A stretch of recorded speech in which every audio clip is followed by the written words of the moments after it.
Hey everyone, welcome back. If you tap the Trust Wallet app and then it crashes instantly, freezes on a blue screen, or just won't launch at all, here's the fix from your iPhone settings and App Store. No login needed.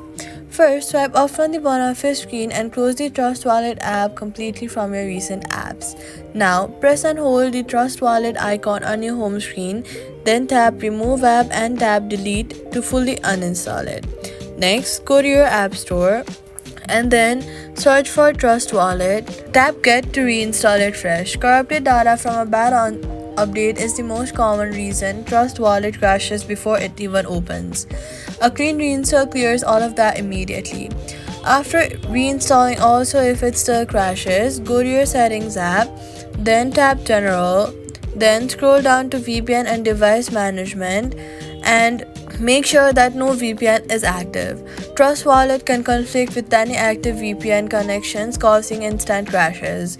Also, in the settings itself, go to General and then go to Software Update and install any available iOS update. Trust Wallet releases compatibility patches right after every major iOS updates.